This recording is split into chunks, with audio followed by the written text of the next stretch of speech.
Hello friends, आज का हमारा टॉपिक है भारत के प्रमुख उपग्रह और अंतरिक्ष यान। ये जो हमारा टॉपिक है ये हमारे पीएससी के जो यूनिट 6 है यूनिट 7 है, इसके अंतर्गत दिया हुआ है प्रमुख उपग्रह और अंतरिक्ष यानों के बारे में। तो आज के टॉपिक में हम इसी की डीप में स्टडी करते हैं। तो स्टार्ट करते हैं आज का वीडियो। भारत के प्रमुख उपग्रह और अंतरिक्ष यान, इसके अंतर्गत पहला है आर्यभट्ट। जो आर्यभट्ट है यह स्वदेशी तकनीक से निर्मित भारत का पहला उपग्रह था। अगर क्वेश्चन बनता है कि भारत का पहला उपग्रह कौन सा था, तो कौन सा था? आर्यभट्ट था, जिसको 19 अप्रैल 1975 में सोवियत संघ की वैंकूवर अंतरिक्ष केंद्र से इसका प्रक्षेपण किया गया था। तो इसका प्रक्षेपण कहाँ से किया गया था, इसे लॉन्च कहाँ से किया गया था? सोवियत संघ की जो वैंकूवर अंतरिक्ष केंद्र है, यहाँ से इसका प्रक्षेपण किया गया था। तो आर्यभट्ट कैसा है? यह स्वदेशी तकनीक से निर्मित एक भारतीय उपग्रह है जिसका प्रक्षेपण 1975 में सोवियत संघ की वैंकूवर अंतरिक्ष केंद्र से किया गया था। सेकंड है रोहिणी। रोहिणी जो है यह 1979 में भारत की भूमि से प्रक्षेपित किया जाने वाला पहला उपग्रह था। देखिए, आर्यभट्ट जो है यह स्वदेशी तकनीक से निर्मित पहला उपग्रह है और रोहिणी जो है यह भारत की भूमि से प्रक्षेपित होने वाला जो है उपग्रह। इसमें अंतर बनाए रखिएगा। इसके बाद है एप्पल। जो एप्पल है यह 19 जून 1981 को भारत ने अपने पहले संचार उपग्रह एप्पल का प्रक्षेपण किया था। तो जो एप्पल है कैसा उपग्रह है? यह एक संचार उपग्रह है।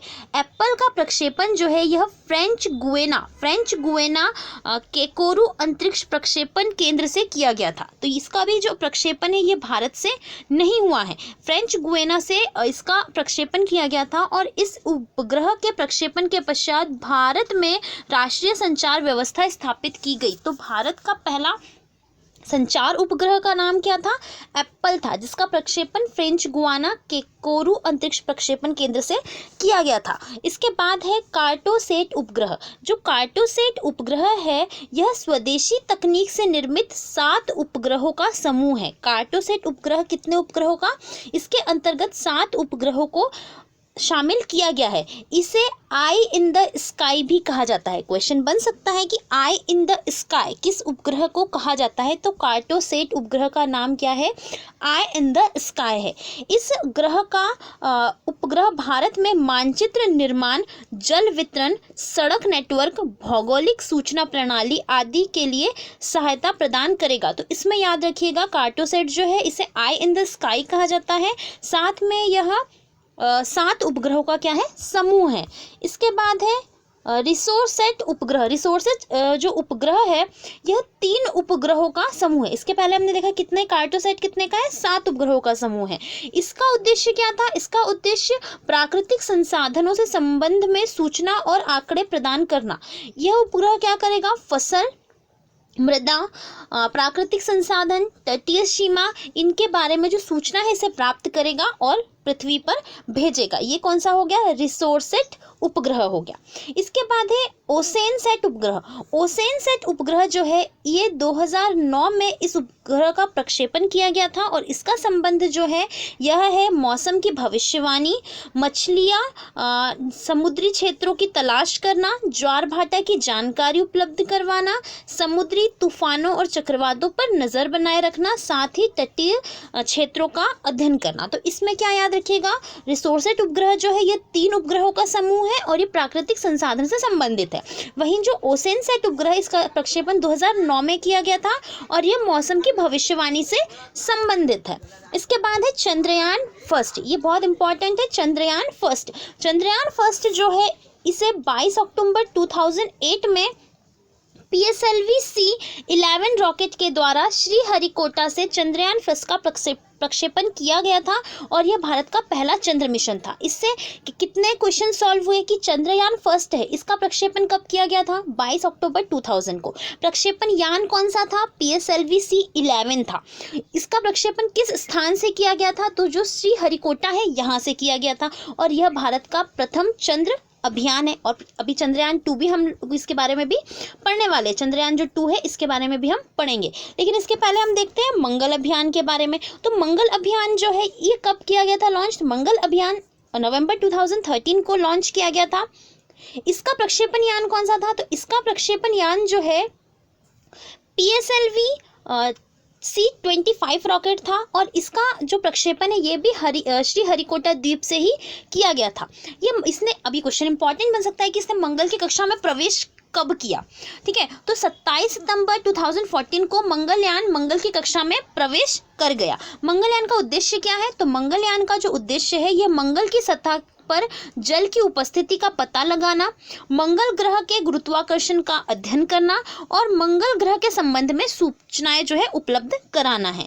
जो भारत है यह विश्व का प्रथम देश है जिसने अपने पहले ही प्रयास में मंगल का सफल अभियान किया है। तो चंद्रयान 2008 22 अक्टूबर 2008 और जो मंगलयान है ये नवंबर 2013 को प्रक्षेपित किया गया था, लेकिन इसने मंगल की कक्षा में प्रवेश 24 सितंबर 2014 को किया है। इसका प्रक्षेपण था PSLV C-11 और इसका PSLV C-25 के द्वारा। दोनों का ये स्थान श्रीहरिकोटा था। ठीक है, इसके बाद है चंद्रयान 2।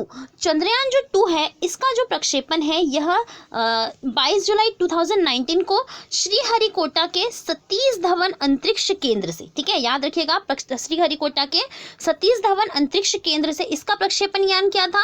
PSLV Mark 2।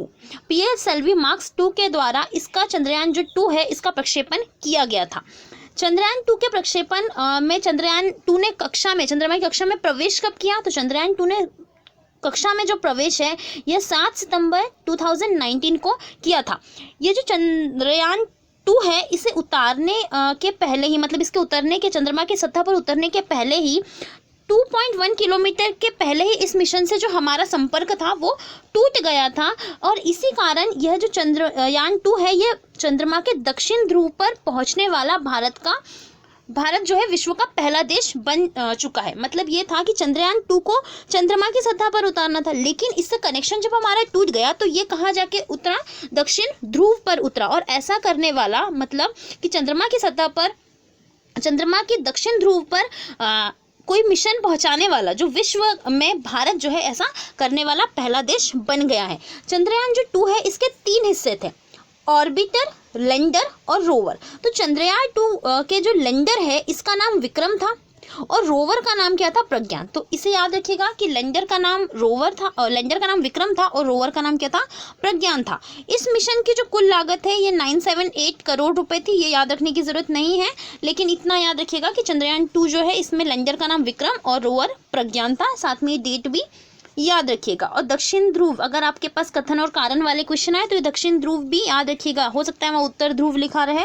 इसके बाद नेक्स्ट है मेगाट्रॉपिक्स। मेगाट्रॉपिक्स क्या है? मेगाट्रॉपिक्स 2011 में इसका क्या किया गया था? प्रक्षेपण किया गया था मेगाट्रॉपिक्स का। और इसका उद्देश्य उष्णकटिबंधीय मौसम, वायुमंडल, जलवाष्प, जल चक्र, आर्द्रता और वायुमंडल की परतों का अध्ययन करना था। ये इतना इंपॉर्टेंट नहीं है, बस याद रखिएगा 2011 मेगाट्रॉपिक्स को। इसके बाद है मिशन शक्ति।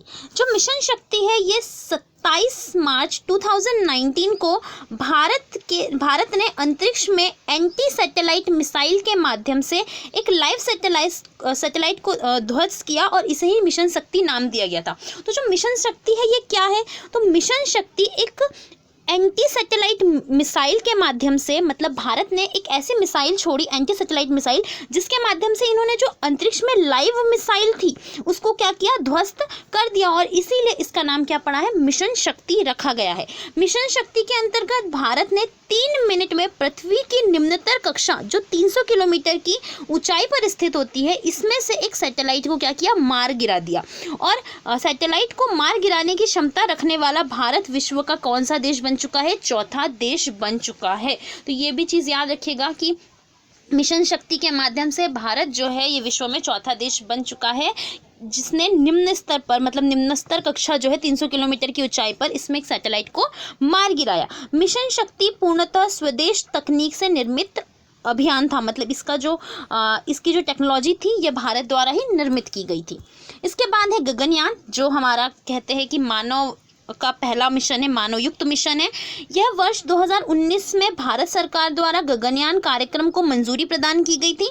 इस कार्यक्रम के अंतर्गत इसरो याद रखिएगा, इसरो भारत के 3 सदस्यों वाले दल को कम से कम 7 दिनों के लिए अंतरिक्ष में भेजेगा। कितने सदस्य रहेंगे? 3 सदस्य। कौन भेजने वाला है? इसरो भेजने वाला है। गगनयान जो है यह इसरो का प्रथम मानव अभियान है, मतलब पहली बार जो है इसरो जो है ये मानव को अंतरिक्ष में भेजने वाला है।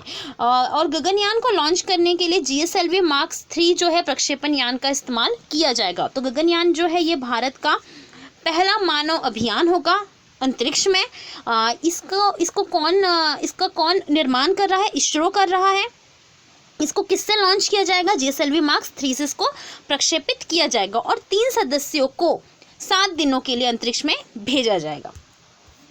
इसके बाद है आदित्य प्रथम। ये आदित्य प्रथम जो है, यह आदित्य जैसे हमको पता है किसका पर्यायवाची है? सूर्य का पर्यायवाची है। तो आदित्य प्रथम समझ जाइएगा, ये सूर्य से संबंधित है। तो आदित्य प्रथम इसरो की एक योजना है, परियोजना है, जिसके द्वारा जो इस मिशन को सूर्य के पास भेजा जाएगा। और इसका उद्देश्य जो है यह सूर्य के जो प्रभामंडल या कोरोना है इसका अध्ययन करना है। कोरोना क्या होती है? जो सूर्य के जो बाहर की जो लेयर होती है इसको कोरोना कहते हैं, ठीक है। तो इसका अध्ययन करने के लिए अंतरिक्ष में यह हम आदित्य प्रथम मिशन को भेजने वाले। इसका संबंध किससे है? सूर्य की कोरोना का पता लगाने से है। तो आज के वीडियो में इतना ही, मिलते हैं नेक्स्ट वीडियो में। Thanks for watching.